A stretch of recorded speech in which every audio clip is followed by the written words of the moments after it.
दीक्षित जी भी हमारे साथ जुड़ चुके हैं, इनका भी टिकट कट चुका है। हृदय नारायण दीक्षित जी, नई सूची आ चुकी है, क्या क्या लगता है आपको, किस आधार पर ये टिकट कटा आपका? पहली बात तो ये कि हमारा टिकट नहीं कटा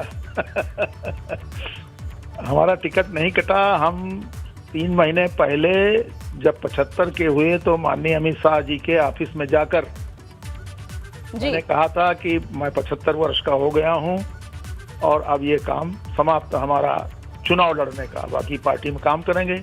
मैं पूरी लिस्ट का जो जारी हुई है उसका हृदय से स्वागत करता हूं और हमारा टिकट नहीं कटा, इसका खंडन करता हूं। अच्छा, आप ये कह रहे हैं कि आपने पहले ही कदम खींच लिए थे पीछे और आपने बात रख दी थी अपनी कि आप चुनाव नहीं लड़ना चाहते, आप ये कह रहे हैं? नहीं, हमारी पार्टी में कुछ नियम है, कुछ परंपराएं हैं, उसके आधार पर भारतीय जनता पार्टी अपना काम करती है।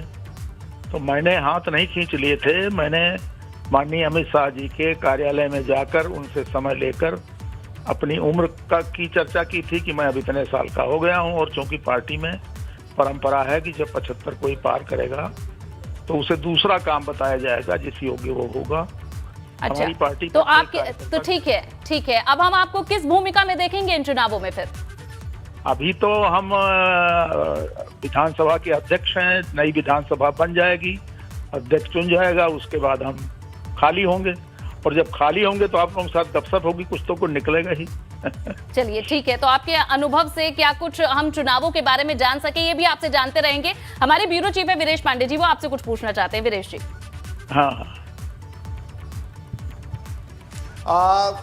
इस 2022 के रिजल्ट निकलने के बाद क्या माना जाए कि जो दीक्षित जी हैं वो किसी राज्य के राज्यपाल बनने वाले हैं? ये आश्वासन अमित शाह जी की तरफ से मिला है। क्योंकि दीक्षित जी को मैं जितना जानता हूं, दर्शक जानते हैं, नेता जानते हैं, वो बहुत ही मर्यादित आचरण के व्यक्ति हैं, इसलिए उम्र की सीमा है। और ये सच है, मैं कहना चाहूँगा कि निश्चित रूप से जो जानकारी है, 3 महीने पहले वो अमित शाह जी के यहाँ गए थे और उन्होंने कहा था कि उम्र की सीमा है, पार्टी ने एक सीमा रखी है। तो क्या इस उम्र के बाद जो राज्यपाल बनाने वाली श्रृंखला है वो माना जाए कि हृदय नारायण दीक्षित कुछ महीने बाद राज्यपाल बनेंगे?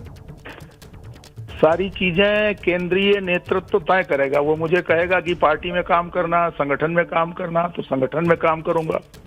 जो जो काम पार्टी और हमारा नेतृत्व बताएगा वो मैं करूंगा, अनुशासनबद्ध होकर।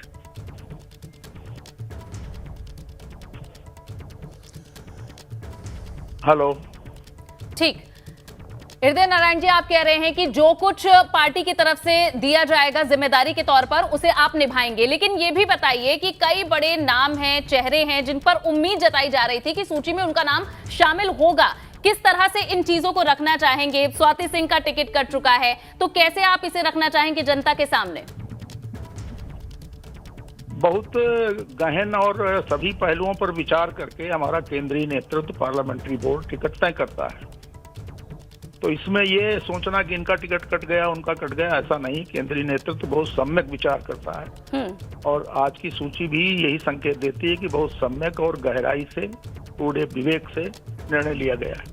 ठीक है, लेकिन आपकी जो पार्टी है पूरे समय ये कहती रही कि महिलाओं के लिए एक सुरक्षित स्थान उत्तर प्रदेश को मिला है, महिला सुरक्षा की आप बात करते रहे, लेकिन इसी विभाग से जुड़ी रही स्वाति सिंह, और अब ये माना जा रहा है कि क्या उनके काम के आधार पर ही, काम ना करने के आधार पर ही उनका टिकट कटा है। तो ऐसे में आपके महिलाओं के लिए काम किए जाने के प्रदेश को कैसे यहाँ ग्रीन सिग्नल मिले, कैसे स्टैंप लगे कि महिलाओं के लिए काम किया है? महिलाओं के लिए उत्तर प्रदेश में बहुत काम हुआ है और अगर वो मैं गिनाने बैठूंगा तो मैं समझता हूं कि जो प्रतिष्ठित चैनल है उसका समय जाया होगा। ठीक है, बहुत काम किया गया है और जहां तक टिकट का प्रश्न है तो ये विचार किया जाता है बिल्कुल पार्लियामेंट्री बोर्ड में। ठीक है, हृदय नारायण जी, बहुत बहुत शुक्रिया हमारे साथ जुड़ने के लिए।